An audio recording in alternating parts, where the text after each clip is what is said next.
Good afternoon, colleagues.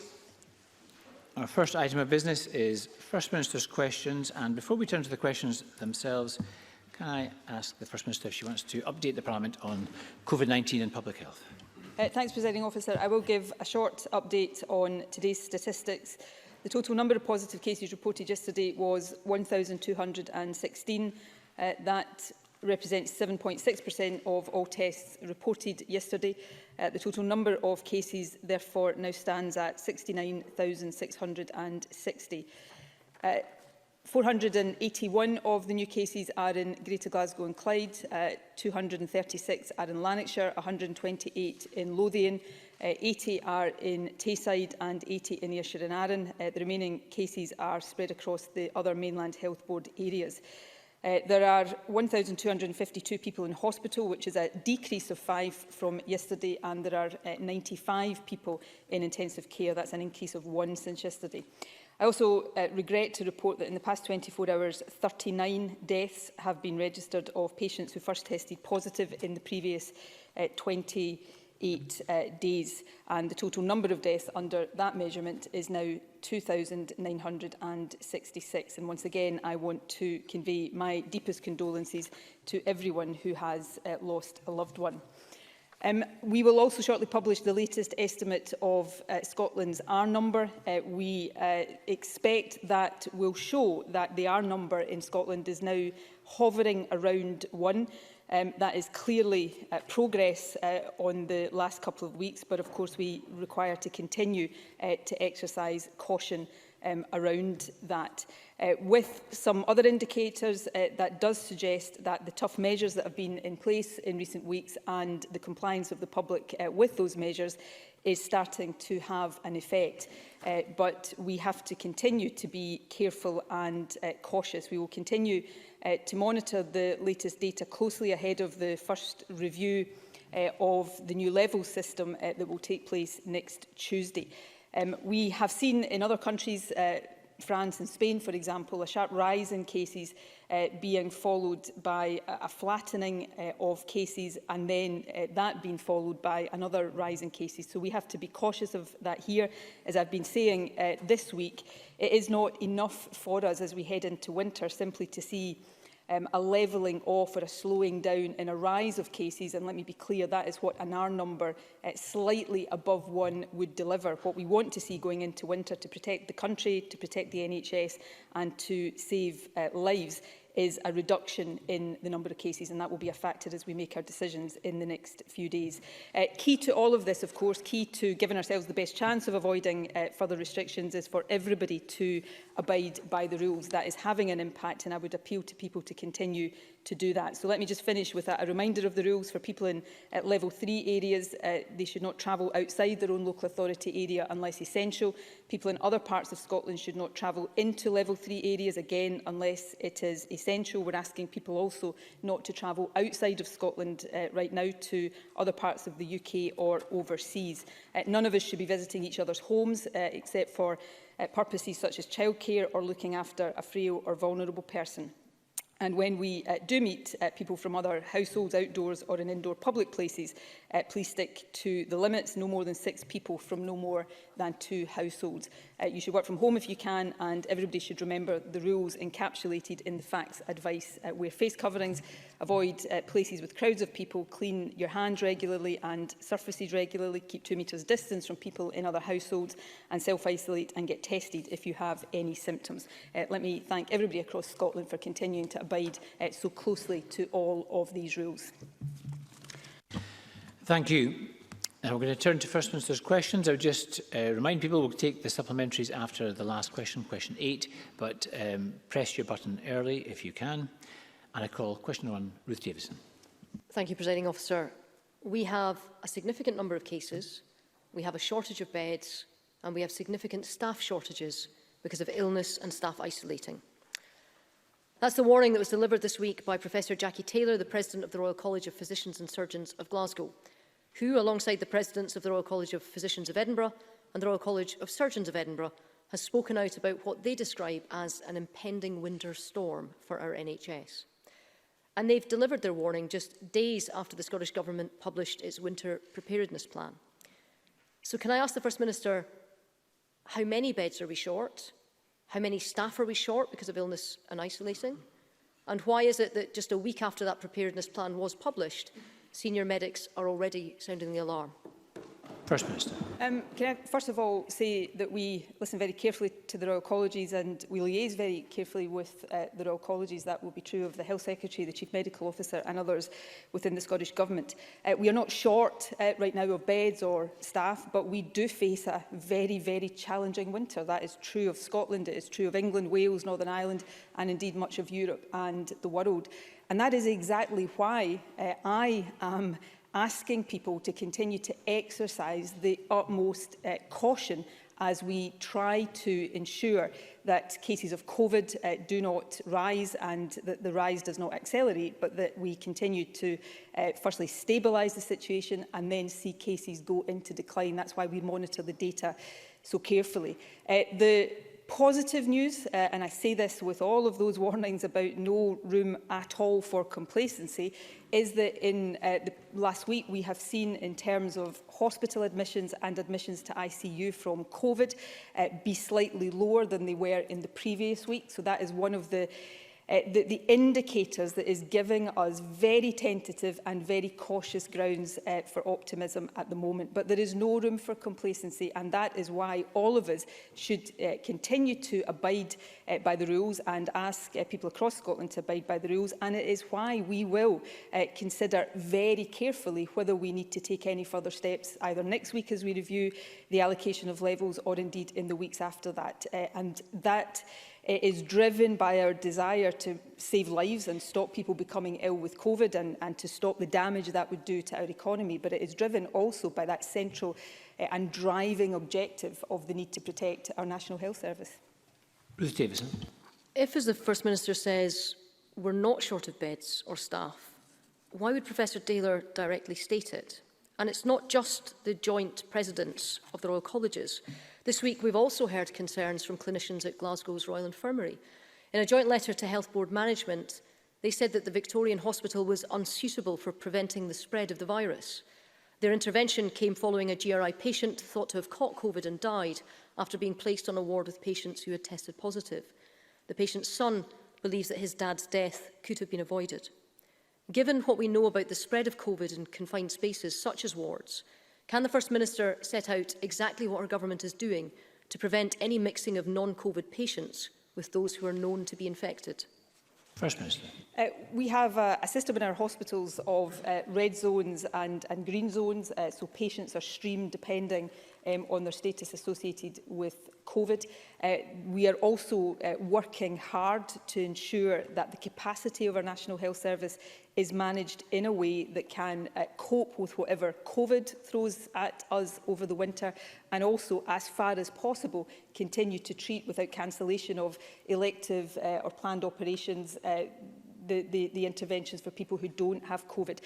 I'm not sure if Ruth Davison is misunderstanding me here. I am, apart from those who work in our health service, probably the last person who would stand here and say anything other than our health service is under intense pressure. I, the Health Secretary, look closely at bed capacity, at ICU capacity, literally on a daily basis, not just across Scotland, but across all of the health boards of Scotland, as we take the judgments to make sure that we are giving the health service the best possible chance of coping through the winter, and also doing everything we can to save lives from COVID, and we will continue to take these decisions. Over recent weeks, I have faced, and this is not a complaint, this is entirely legitimate as part of the scrutiny process, but I have faced questions about why we have put restrictions on hospitality. I have faced questions about why we've put restrictions on people mixing in each other's houses. I have faced calls to ease up some of those restrictions. And these are difficult decisions that none of us take lightly. But the reason we are being so cautious and so careful right now is to make sure that we do everything we can to protect the capacity of our National Health Service. Today, England is in full lockdown. I can't rule that out for all or part of Scotland. But right now, as of now, we are in a better position. That is down to, in part, the decisions that we've been taking, and much more is down to the compliance of people the length and breadth of the country, but we have no room for complacency at all, which is why when we come to review the allocation of levels on Tuesday, we will continue to take a very cautious and very precautionary stance. And I would ask people across the chamber, when we do that, and if we are being pressed to go further in opening up, remember that perhaps the reason we are not doing so is exactly this kind of exchange that Ruth Davidson is having with me right now. Ruth Davidson. But what the First Minister can do is she can look at the regulation which allows for non-COVID patients to be placed on wards with those who are known to have the virus. Now, all parties recognise the importance of testing as a crucial tool in suppressing coronavirus. We've all fought hard to see regular testing of groups such as NHS workers and care home staff. Last week, the Scottish Government rightly reinstated the regular testing of hospital patients over 70 after a whistleblower pointed out that these tests had been quietly dropped. However, there is another group who are often in contact with vulnerable patients and are in and out of care homes regularly, and that is ambulance staff.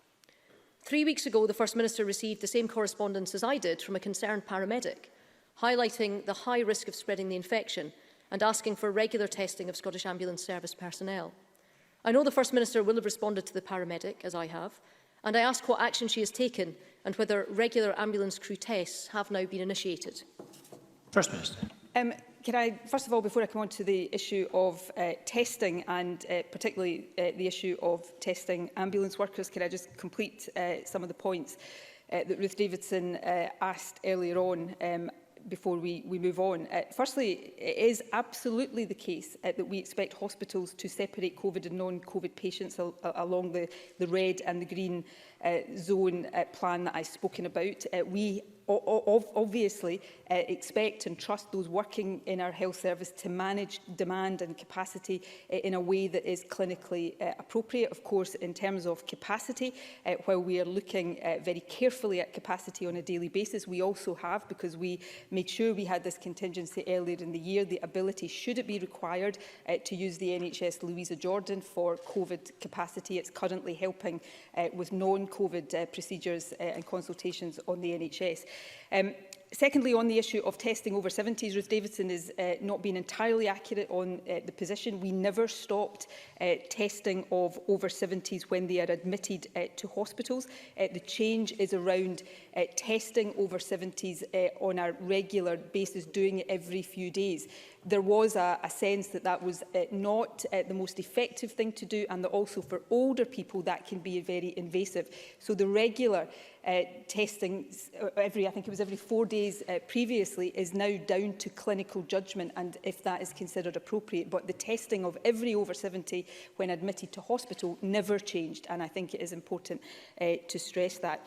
On ambulance workers, I understand very clearly and very well the desire of people, particularly in our health service, and more generally people who feel they are working in capacities that gives them a higher exposure to COVID, to want to be tested regularly. We are building testing capacity all of the time and rapidly. We are actually doing that faster, and we have more ambitious plans in terms of the NHS Scotland capacity than even we will see build through the UK-wide Lighthouse laboratory network. But we have to take decisions on the use of that capacity based on clinical advice and prioritisation. And the answer to what have we done about that, we just 2 weeks ago or thereabouts, we published our updated testing strategy, which set out the clinical groups that we would expand testing to next. That is based on the advice of our clinical advisors within Scottish Government, and we will continue to consider other groups as it is possible to do that. And ambulance workers and paramedics will be very much part of that consideration. Ruth Davidson. Over the coming months, bed capacity will be absolutely critical, but so will the availability of frontline health workers in our hospital. In the first wave of this pandemic, we were able to rely on the superb efforts of nursing and medical students to help the NHS through those difficult months. Nearly 2,500 student nurses and over 500 trainee doctors joined through the COVID accelerated recruitment programme. However, as the Scottish Government's winter preparedness plan also makes clear, ministers believe that it would not be appropriate to mobilise that group of students in the same way this time around because they're not as far through their training. That is entirely understandable, but it does leave a very substantial gap, numbering some 3,000 people who are not going to be available to help in our hospitals during the second wave. We know from the stark intervention from the heads of the Royal Colleges of their grave reservations of how prepared we really are for the pressures of winter. The Winter Preparedness Plan gives no detail of how it will find or recruit extra staff in the absence of student mobilisation. Doctors and nurses are already under pressure and they need reinforcements. So can the First Minister give details of where that recruitment will come from today? First Minister. We, of course, continue to have access to the GMC emergency register. We have the pool of returners as well that we are able to draw on. There is a winter workforce plan that is currently being finalised and will be published by the Health Secretary shortly. We are continuing to plan on a contingency basis across all of these different aspects of what is required to ensure the response from the National Health Service that people with COVID and those without COVID have a right to expect.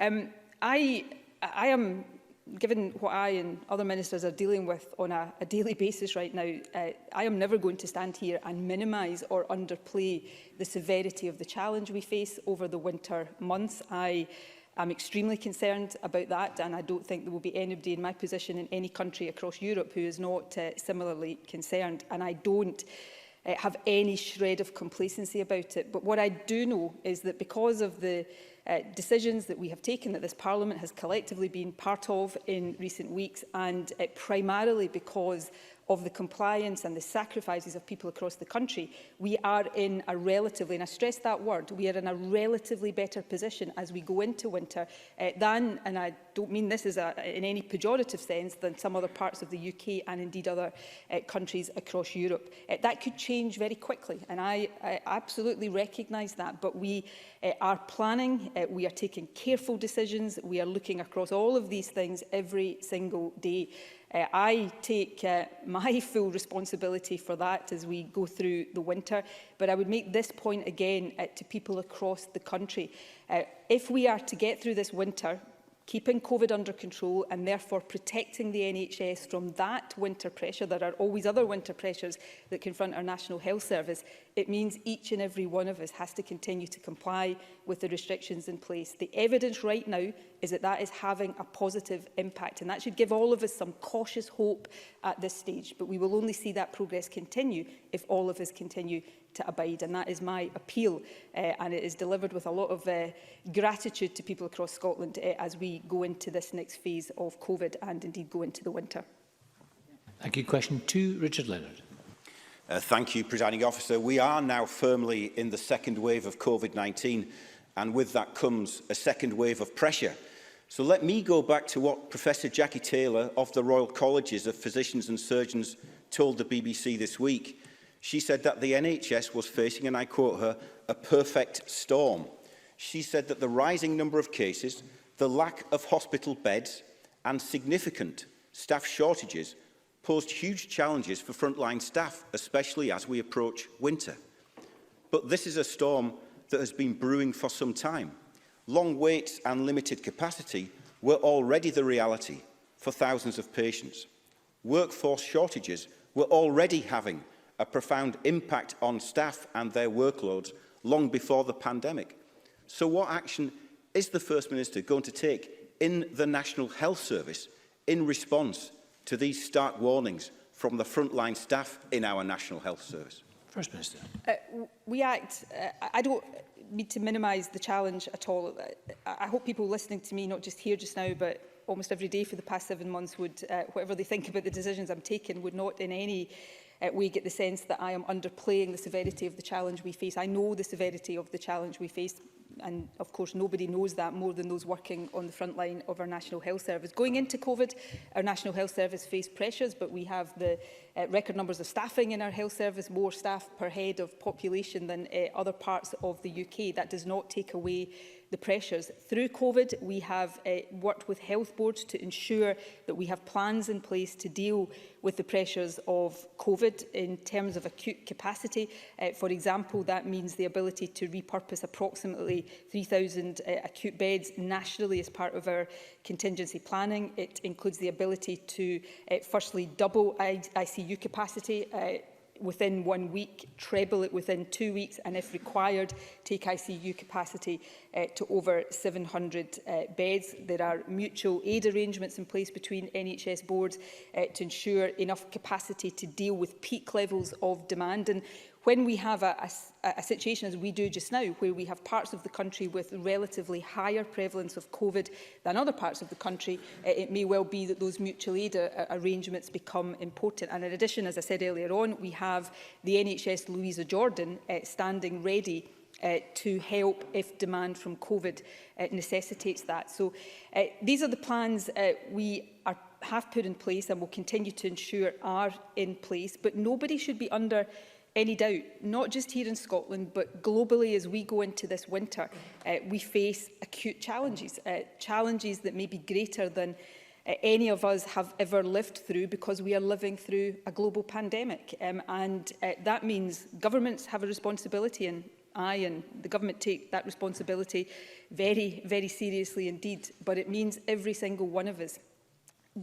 What happens with COVID over the winter is not inevitable.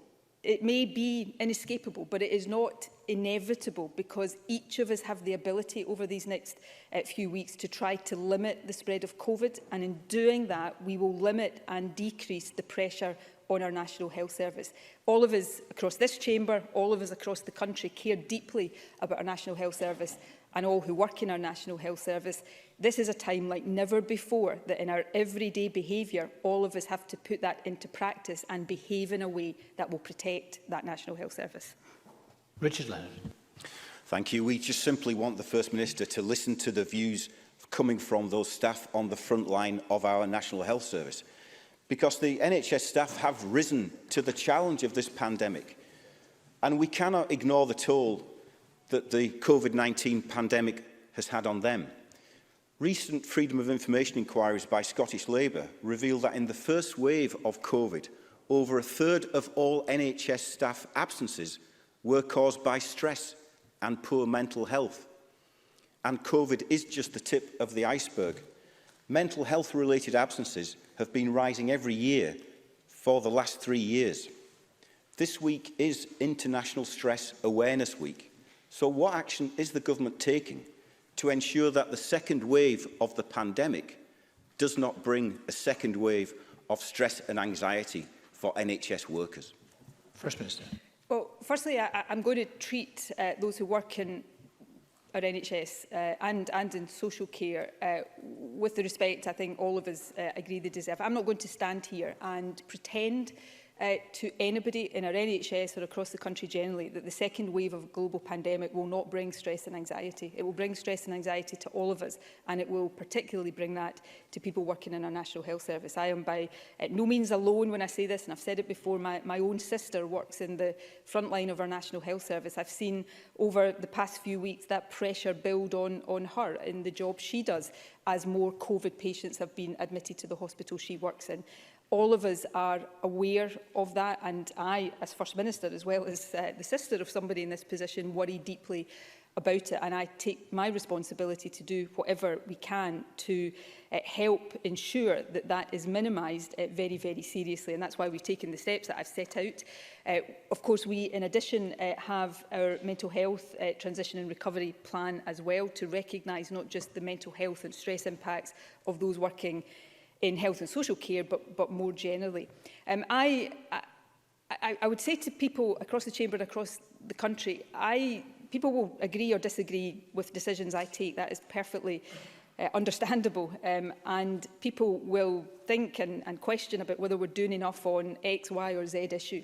But nobody for a single second should be under any illusion that we do not fully comprehend the severity of what we face, and that we are not literally spending every moment trying to prepare the country for what might lie ahead. But I keep coming back to this point, might lie ahead. The winter will be challenging, I think that is a certainty.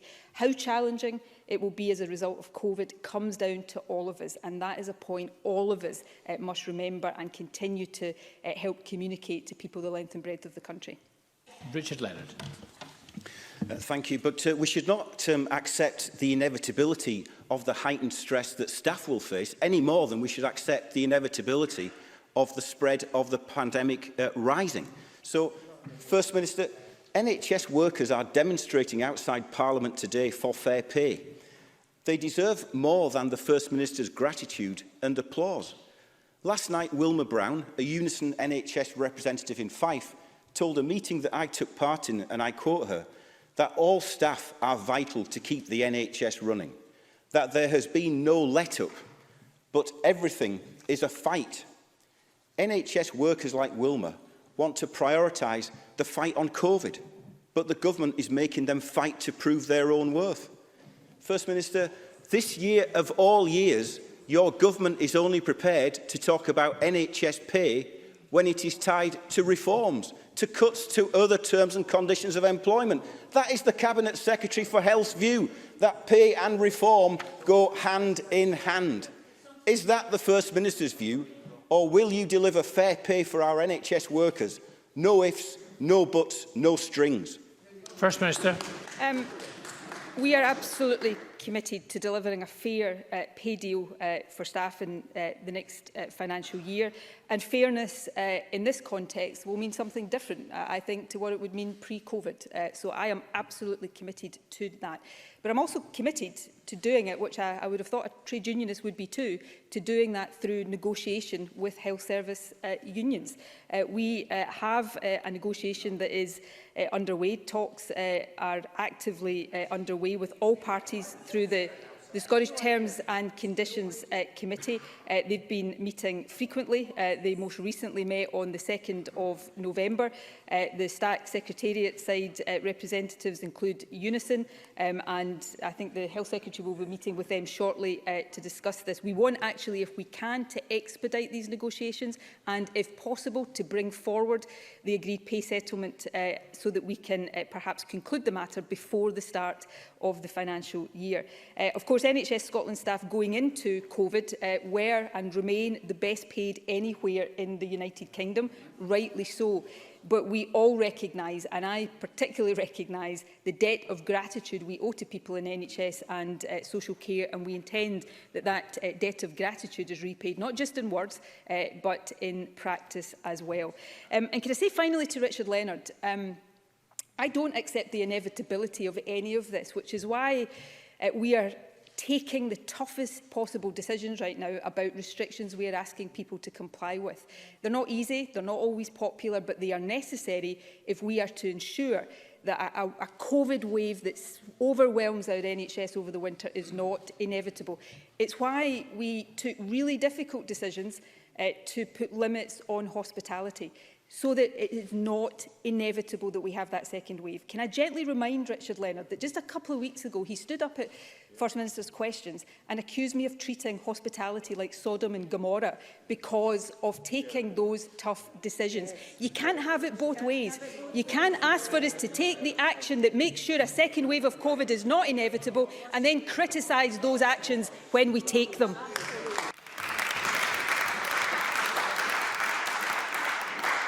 Question 3, Alison Johnson. Thank you. Our NHS workers deserve a pay rise, but they also all deserve the protection of testing. We've heard about Professor Jackie Taylor's concerns about staff shortages and a lack of beds, but she has also called for a coherent strategy for testing staff and hospital patients. The Scottish Greens wrote to the Scottish Government on the 25th of April calling for weekly testing for those working in our care homes and hospitals. Care home testing was announced for staff on the 25th of May. Well, it's now the 5th of November and someone could still be working in a Scottish hospital with COVID and not even know it. The Nosocomial Review Group have approved a new strategy for regular hospital testing, and the Scottish Government's own testing review established weekly testing as a priority for Scotland. So can the First Minister give us a date? When will routine weekly testing for all hospital staff begin? First Minister.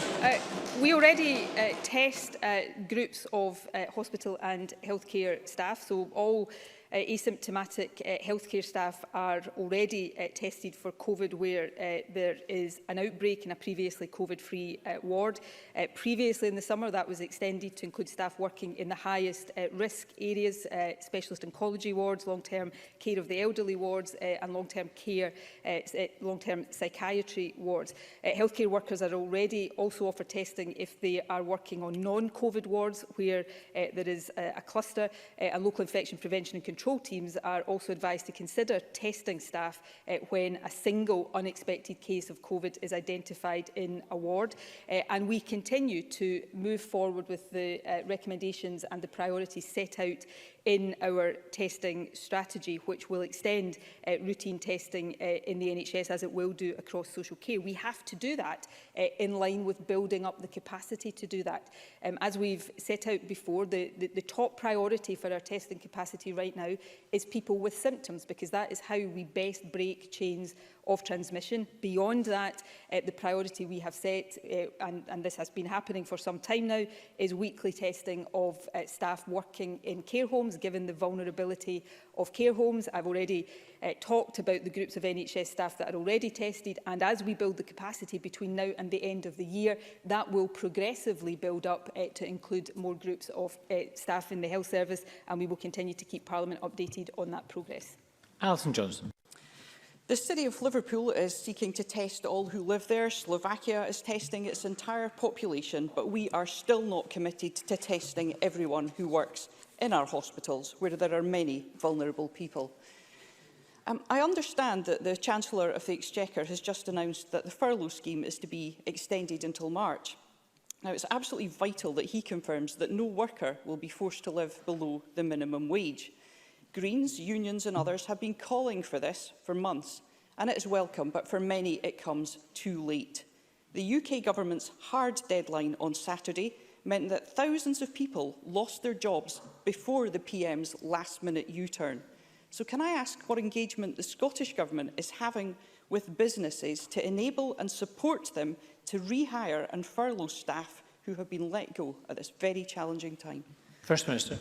I'll come on to furlough in a second. Can I just finish off in testing, though? Alison Johnson asks very legitimate questions and takes this issue very seriously, as she should do, and that's important. But it's really important that we all understand things that are said in this chamber. Take the reference to Slovakia. Slovakia is doing antibody testing of its population. Now, we don't yet know what antibody testing tells people. So Slovakia is not population testing on a diagnostic basis. And I think it's important to understand these distinctions. The Chief Medical Officer actually set that out to Alison Johnson's colleague in the COVID committee yesterday. Liverpool, we are looking closely at Liverpool. We're involved UK-wide in discussions about pilots, but we don't yet know exactly how that Liverpool pilot will go. We are also looking ourselves at how we've been doing testing of rapid point-of-care testing over the last few weeks, which we're waiting on the clinical validation of. So we are enthusiastic about taking the developments in technology as far as we can, but we're focusing also on the here and now of making sure that our current testing system works effectively and efficiently, and we'll continue to do that.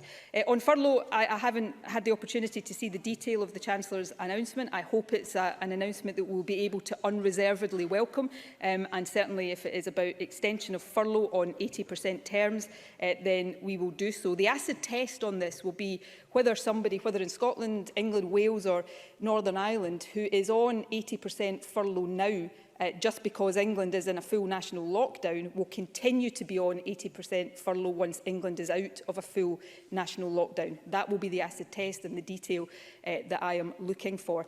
Unfortunately, because many businesses and workers expected the the existing furlough scheme to end at the end of October, and I know people in this circumstance, we all know people in this circumstance, made people redundant. I know people who put businesses into liquidation because they didn't think furlough was going to be extended, and I think that is deeply regrettable. We should have had the ongoing assurance of 80% furlough from the Chancellor all along.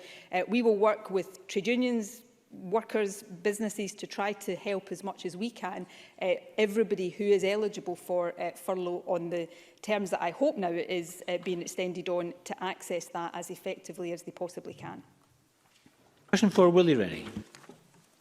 I want to return to the issue of testing, because I think the First Minister has been behind the curve on much of testing, but it's not too late to catch up. What I want to understand is why all the innovations are happening in other parts of the country and other parts of Europe. 8 months into this crisis, we should have the capacity to do more than this. If Slovakia are looking at that testing, and they've tried it over the weekend, if Liverpool are going to test 500,000 people, why are we not looking at that innovation here in Scotland too? We could start with Lanarkshire or Students for Christmas, which I know the First Minister is looking at, but for all we seem to do is keep all options under review. We need to be doing more than this. So can the First Minister give us some kind of timetable for when this kind of innovation is going to happen? First Minister. Willie Rennie is just wrong about that in many different respects. So, for example, we have over recent weeks been testing a technology called Lamira testing. We have been doing the clinical validation. We're waiting on the outcome of that so that we can get that in use broadly across our NHS. You can't just start using new technology without going through the proper validation. If I am right, as I understand I am, although I'm clearly not an expert on the Slovakian approach to COVID, but if it is the case, it's antibody testing. Frankly, the judgment of my clinical advisors right now is that doing population-wide antibody testing is not effective, because nobody can yet tell a person what, if they test positive for antibodies, what that means. Does it mean that they are immune for a day, a week, a month, a year, or not at all? So that is not something that our consideration would say is a sensible thing to do right now. We are cooperating with other UK countries on other technological developments, and actually Scotland has a good reputation of not being behind the curve on rolling out new technology, but actually being ahead of the curve. You know, maybe I'm being cynical here, but sometimes we hear about things like the Liverpool pilot, which I'm not knocking. I think we will be looking with interest at that. But we often hear about these things when the testing system more generally is coming under a lot of pressure in England. Let's focus, as we are doing, on building our testing capacity, which we have done dramatically and will do even more by the end of this year, and then using that capacity in the best possible way to limit the spread of COVID. And with all the caveats about not a shred of complacency, I recognise readily, Presiding Officer, that I could be standing here, inadvertently promoted the Presiding Officer, or demoted, whatever way you want to look at it. But I could be standing here next week in a completely different position. But right now, Scotland is in a relatively strong position because of the decisions we're taking and the compliance of the public. And as part of that will be the way we are using testing tactically. So let's keep focusing on the things we need to do to maintain that strong position and stop the COVID position deteriorating. That's what I spend every waking moment doing. It's what the Health Secretary and my colleagues spend every waking moment doing, and that will continue right throughout the winter. Willie Rennie. And we all think about that too. We all think about how we can get on top of this virus. This is not the exclusive preserve of front bench ministers. And the First Minister will understand my concerns and my frustrations on all of this. She's only recently been persuaded about the merits of the widespread use of asymptomatic testing. Only just recently did she be convinced about that. So the scale of this is insufficient. We need to move much faster than we have done so far. Now, last week, 854 children and young people tested positive, and 404 people employed in education and childcare the week before that. Schools are now taking extra precautions with senior pupils wearing face coverings. And there's new ventilation and CO2 monitors. But teachers who were shielding earlier this year are still being told they can't work from home. So why is the government taking such a risk with this vulnerable group of people? Before I come on to shielding, let me just finish off on Willie Rennie's testing point. Another example of us looking at new and developing technology, we're establishing regional testing hubs right now, which will be operational before the end of the year. One of the things they are trialling is the pooling of testing so that you can do more than you can at the moment. So we are not behind the curve on new technology, we're actually pushing ahead with this. With the greatest respect to Willie Rennie, I listen carefully to what he says. I hope he genuinely believes that, because I mean it. But when it comes to decisions about who to test for a virus or not, then I have to listen more to my clinical advisors about the efficacy with asymptomatic testing versus prioritising symptomatic testing. Views on that have changed as the knowledge and evidence around the virus have changed, but I will continue to be driven and guided by the advice that people with expert knowledge have about these things, and we will continue to push ahead with that. In terms of the points about schools generally, I think it is important that we keep schools open if we possibly can, and if that means putting in place more mitigations like the use of face coverings in senior pupils, then I think that is important. So I think we recognise across the chamber in the balance of harms consideration, having young people not at school full time, it does a lot of harm to them. So we must avoid that as far as possible. In terms of shielding, I want to be very clear to employers, whether that is a local authority employer or a private sector or other public sector employer, is that they must exercise extreme caution with those in the shielding category and facilitate working from home if that is for the safety of the person who is in the shielding category. I can't take all of these individual decisions between employers and workers, but I'm very clear that the safety of people who have been in the shielding category is absolutely paramount. Thank you. Question 5, James Dornan, who joins us remotely. James Dornan.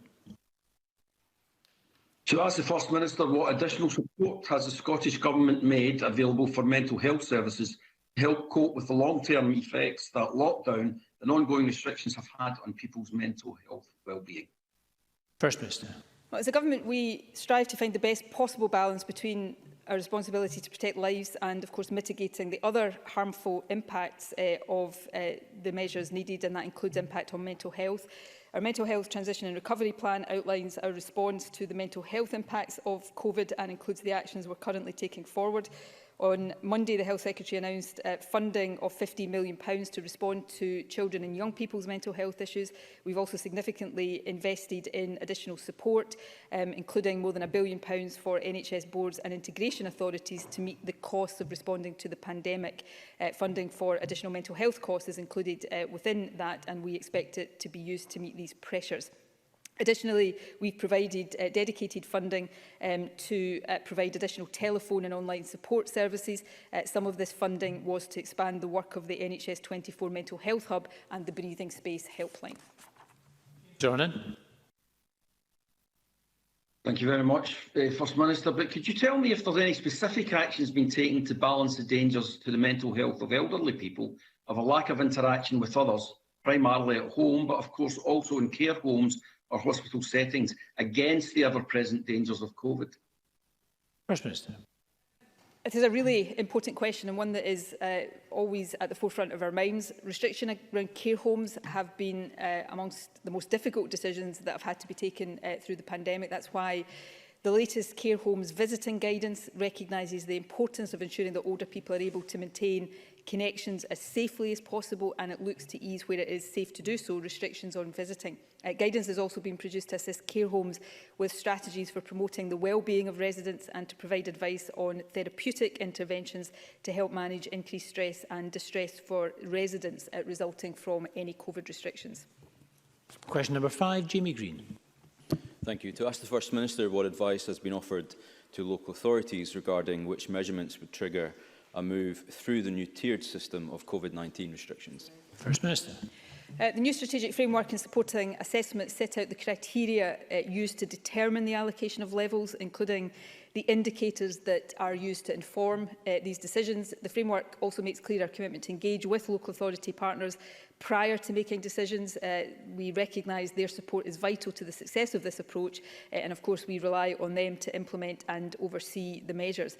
We engage with local authorities through both COSLA and SOLACE in advance of the publication of the framework, and local authorities were consulted prior to the setting of the current levels, and they'll continue to be involved both through their representation on the National Incident management team and directly in advance of future allocation of levels.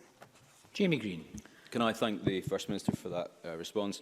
The First Minister will be aware that Inverclyde has been placed into Tier 3, despite meeting many of those indicators that would imply otherwise. A group of 16 local businesses, alongside their local MSP, have written to the First Minister asking simply to be treated fairly in comparison with other parts of Scotland. Up to 1,000 local jobs are at stake, and that's a lot of jobs in an area which is struggling economically. They, as everyone does, accept that the need to protect the NHS is at the forefront of decision-making, and I know they want to do the right thing, but they are right to ask if or how they can move tier when the final determination is based on factors outside of their control and as a result of which health board they happen to be in. So can I ask what hope there is for areas like Inverclyde, that there is a clear roadmap with clear milestones that they can all work towards to offer them some hope? And would the First Minister be willing to meet these local businesses and hear their plight? First Minister. We talk to the business community, and we are always happy, either myself or the Economy Secretary, to engage with businesses at local level. The indicators, and I set this out last week, and I think we will all get more used to both the application of levels and the decisions that drive those. The indicators guide that process.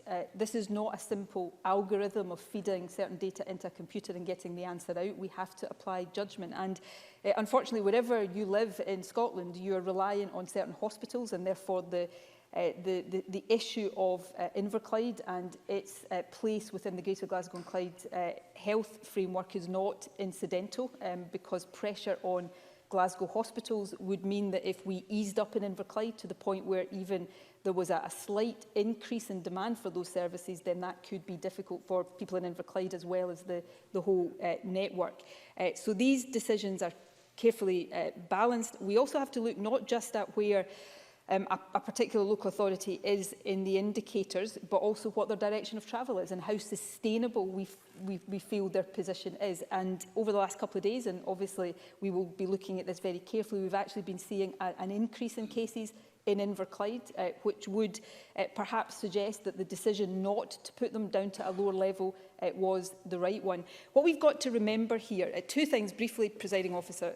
Firstly, and this is a point I've been trying to set out this week, it's not enough to have an allocation of levels that just holds things steady. Because if we go into the winter period with a level of infection such as we have now, even if it's quite a steady level of infection, it's too high and it would carry enormous risks. So we have to have an allocation of levels that gets infection coming down, and that is really important. And we have to also recognise, and this is my second point, is that taking an area down a level is not a neutral act. Like obviously all areas want that, but going down a level means an opening up of things that are currently not open, and that will increase the transmission of the virus. So it is a really important judgment before you do that, to be as certain as you can ever be in these situations that that increase in transmission that you will inevitably cause can be coped with. And that is why the sustainability of the position is important as well. These are really finely balanced judgments. And going back to my exchanges with Ruth Davidson and Richard Leonard, let's not forget here that the reason we need to be extra cautious is about saving lives, it's about protecting people from COVID, but it is also about making sure that we do not allow our NHS to be overwhelmed. And I would ask people, when asking these questions on behalf of businesses, which I totally understand, to bear in mind the exchanges I had with the leaders of the opposition parties earlier on. Question 7, Polly McNeill. To ask the First Minister what action the Scottish Government will take to prevent a dental health crisis for people living in poverty in the coming months and years. First Minister.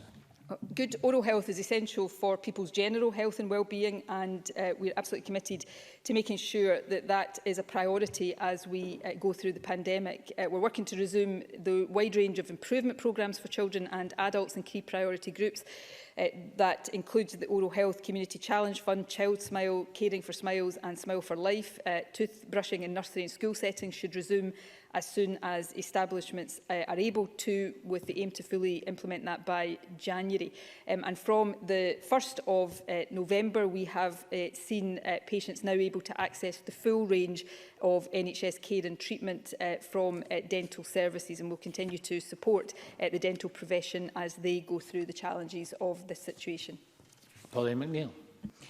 I would like to acknowledge the progress that had been made in dental health care before the pandemic, but some dentists have raised concern that we're heading for a two-tier dental system for those who can afford it, can access private dental care, but those who can't, waiting on long queues for NHS treatment, I believe because there are differences in the restrictive practices. The Chief Dental Officer said recently, "I don't think patients should be told to go private. I think that would be an invidious position." But First Minister, this is exactly what is happening across Scotland, and it's been happening for months, where people are being told to seek quicker treatment by going to private practice. This will affect adults and children in the most deprived areas. In fact, it will probably affect quite a large part of the population in Scotland if it's not addressed. As we know, the children are more likely in deprived areas to have higher levels of tooth decay.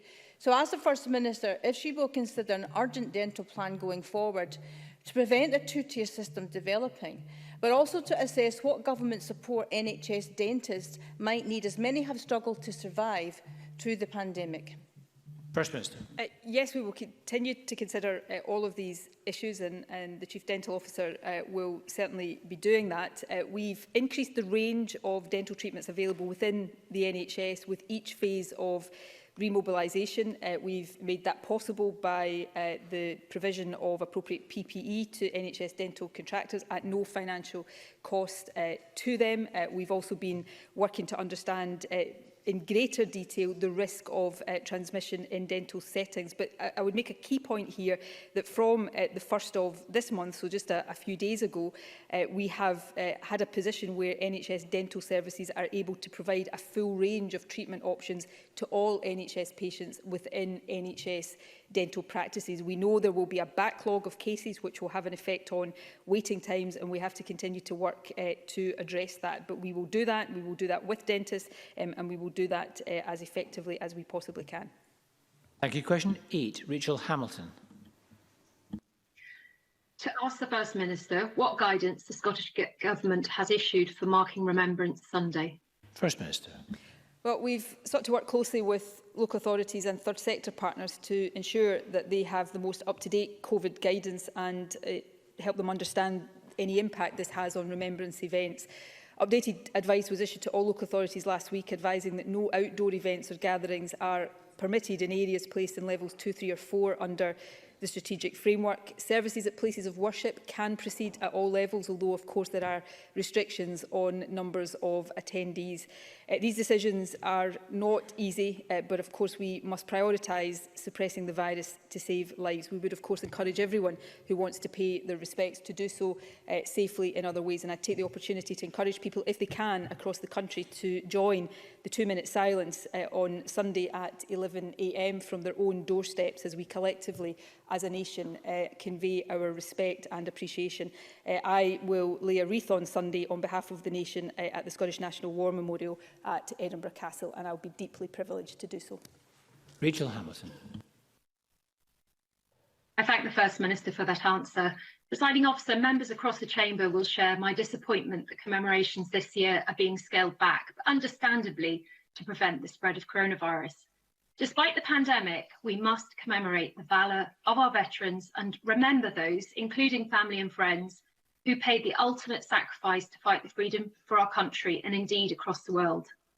The First Minister has quite rightly pointed out that we should encourage Scots to mark Remembrance Sunday at home with a doorstep 2-minute silence, or by downloading and displaying a poppy in the window. And in the absence of traditional fundraising opportunities, will she encourage everyone to support the online Scottish Poppy Appeal, which raises vital, life-changing funds for our armed forces community in Scotland? First Minister. I would strongly encourage people to support the Scottish Poppy Appeal in any and every way they can. I would encourage that every year, but I would particularly encourage it given the difficult circumstances we face this year. The Scottish Poppy Appeal does excellent work and work that is so valuable to so many people. And let me take the opportunity to put on record again my deep appreciation to them. I would, as I already have done, encourage people to show their respect for those who have paid the ultimate sacrifice, for all those who have served in our armed forces, and to all those who continue to serve in our armed forces through a doorstep respect for the 2-minute silence on Sunday, or in the many other ways that that can be done safely. Many things have hurt people deeply over the pandemic, things that we all value highly that we have not been able to do. But I know people, many people across the country, will feel particularly acutely the inability to mark Remembrance Sunday in the way that is traditionally done. But that does not mean we don't mark it. That does not mean we don't show our respect. There are ways in which we can do that, and I'm sure the whole country will join together to do exactly that. Thank you. Move on to supplementaries. Maureen Watt to be followed by Donald Cameron. Maureen Watt.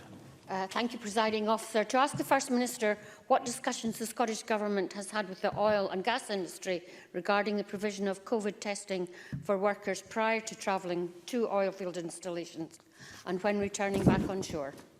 First Minister. Testing is currently available at onshore testing facilities under the UK-wide testing programme for workers in the oil and gas sector and family members who display symptoms. That is the same provision as is available for other key workers.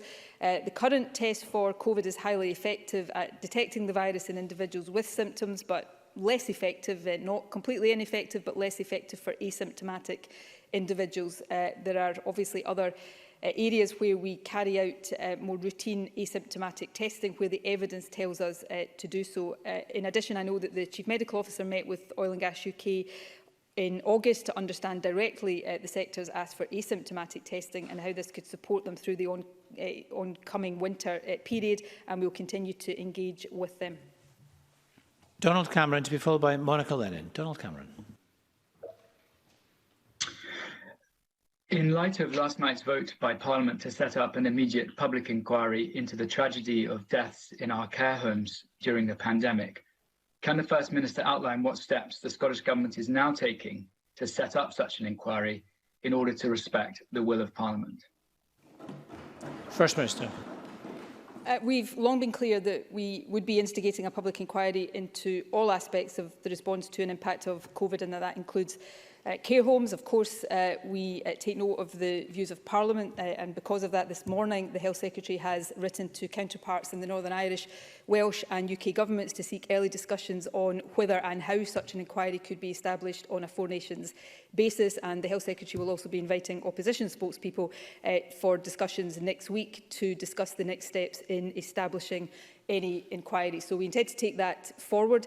As all members of the Chamber know, to establish a statutory public inquiry takes certain steps and cannot simply be done overnight, but our commitment to doing that and to doing that as quickly as possible, while ensuring, of course, that those on the front line in any capacity can continue to focus on getting the country through the second wave of COVID. Our commitment to doing that is absolute. Monica Lennon to be followed by Gilan Martin.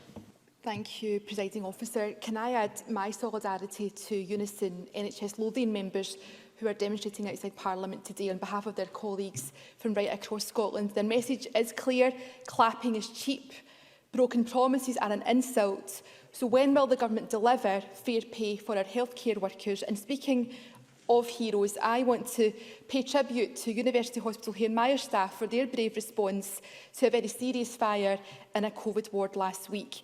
The First Minister will know from her daily review of bed capacity that Hariton and other Lanarkshire hospitals are at breaking point, and staff and patients are very anxious. So can I ask the First Minister for an update on the current situation in Lanarkshire in terms of bed availability and what is the forecast for the week ahead? First Minister. I'll ask the Health Secretary to provide the detailed information on NHS Lanarkshire, which I don't have in front of me, but we look at all of these things regularly. The capacity of the health service is under pressure, and nobody should be in any doubt about that. That is why we are taking the decisions we're taking to try to suppress COVID. And I would ask everybody who is asking these questions very legitimately about pressure on our health service, to remember that when we are also scrutinising and making decisions about the necessary, albeit unwelcome, restrictions that require to be in place. Can I just also take the opportunity to thank staff at Hairmyres? What happened last week, investigations into the cause of the fire are ongoing, but that was a very frightening incident for those who were involved. But what I do know from the reports I have been given is that staff acted above and beyond the call of duty and in the interest of patient safety, and they have my grateful thanks for that.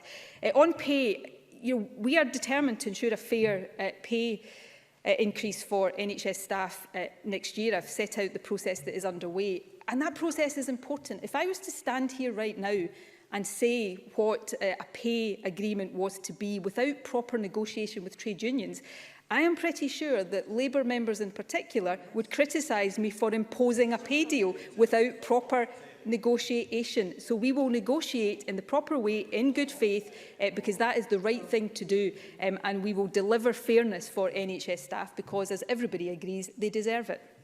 Gilan Martin, to be followed by Liam Kerr. Gilan Martin.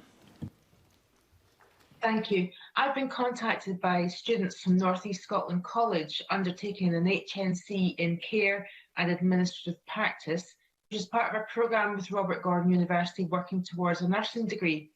A large component of their overall grade is gained from a practical placement.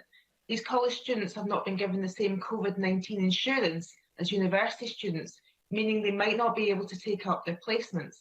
And according to Colleges Scotland, this is affecting 1,200 students across Scotland.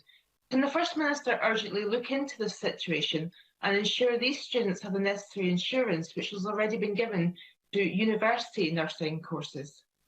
First Minister.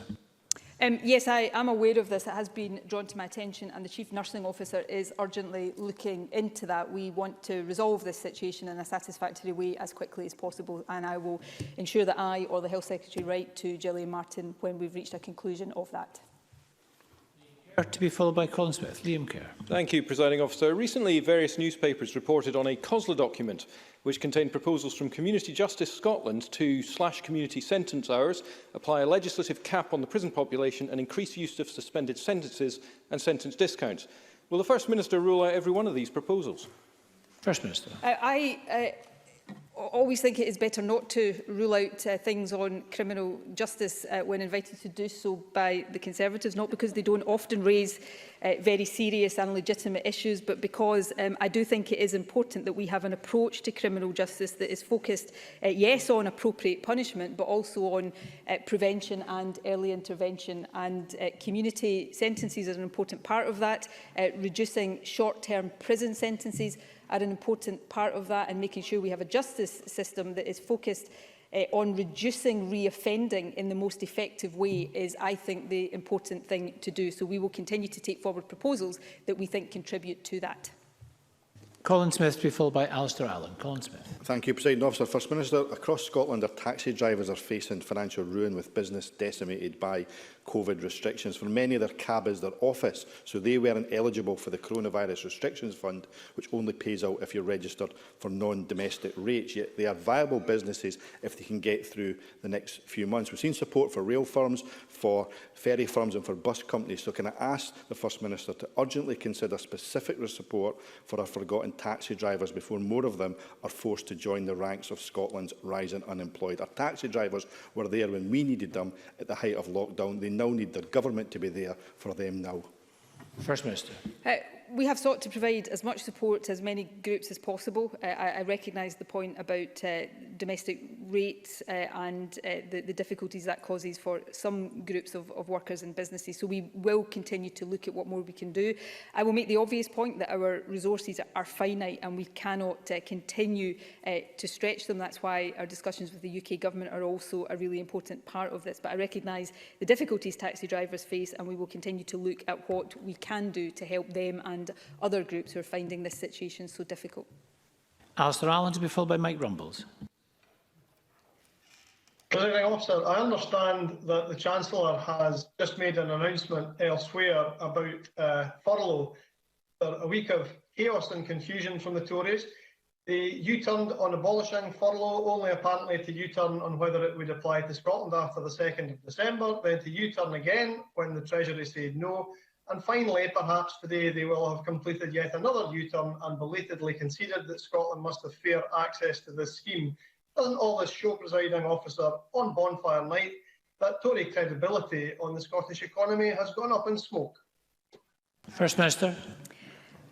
It's perhaps hard to disagree with that, but I'm going to try and avoid the temptation. As I said earlier on, and Alistair Allen's right to raise this issue, but I've not yet seen the detail of the Chancellor's announcement because I've obviously been in the Chamber. I look forward to seeing that detail as soon as I can. I hope it is everything that we are expecting.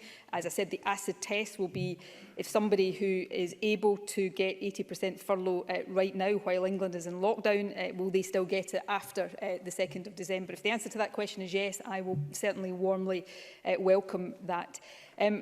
Beyond that, I do think there is a real question here, and all of us, I've said this all along, and it is applied to the Scottish Government at times when we've got things wrong, and we have to reflect on that, and we have to try to learn the lessons. And I definitely think on furlough, that is the situation that the UK Government is in. There will have been jobs lost last week and in the last couple of weeks because of the failure to guarantee earlier what has now apparently been guaranteed. And I think the UK Government should take a long, hard look at that and make sure they do not allow themselves, and more importantly, allow businesses and workers to be in that position again.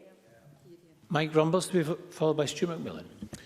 Does the First Minister understand that threatening to impose an unenforceable legal ban on travelling outside your council area with all the problems that will result from that, risks undermining policing by consent, but also risks undermining much needed public support for the very measures that we should all be supporting?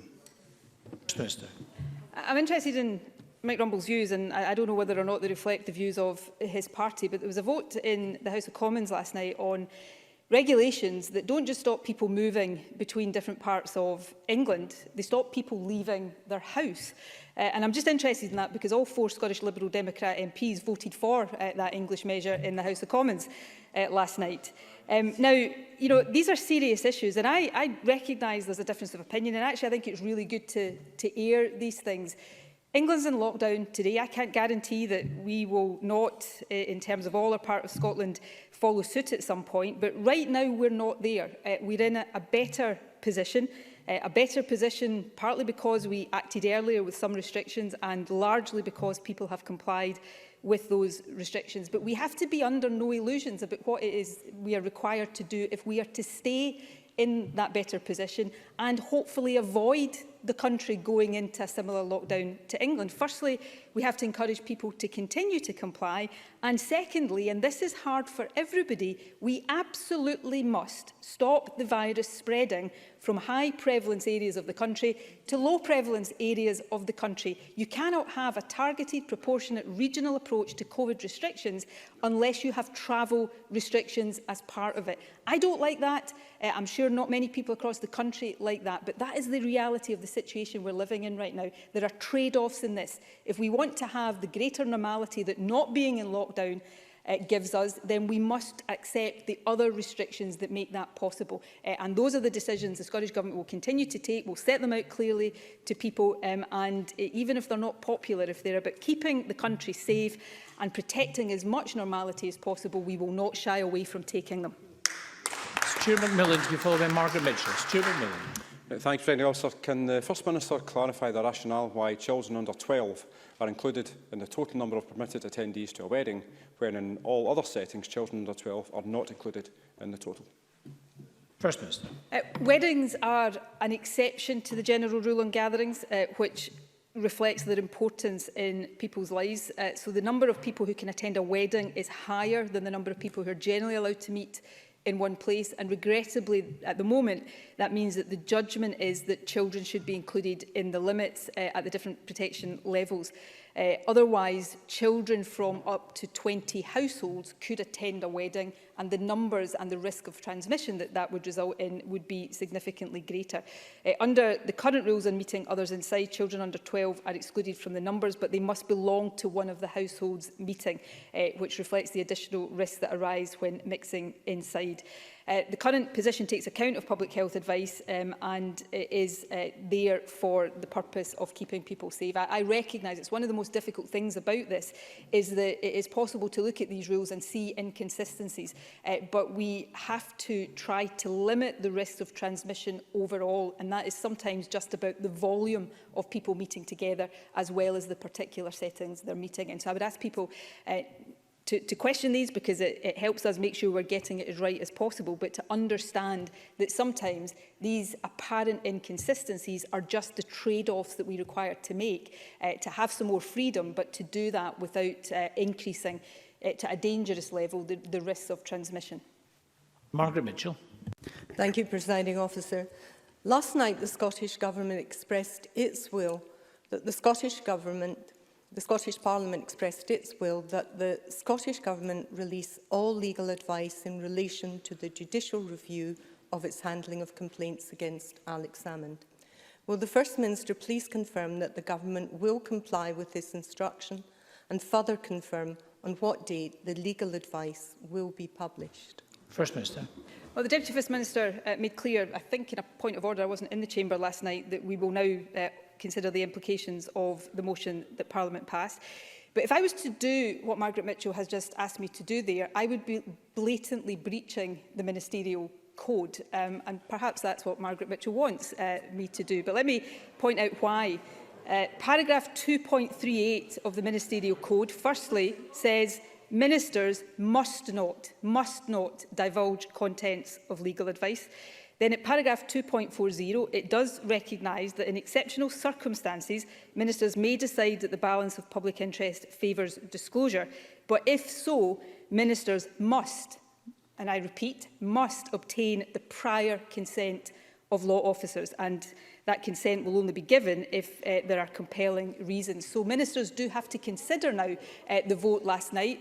The Deputy First Minister made clear ministers will do so. I have rightly, I think, recused myself from that decision, and as John Swinney said to Parliament last night, he will advise Parliament accordingly in due course of our response.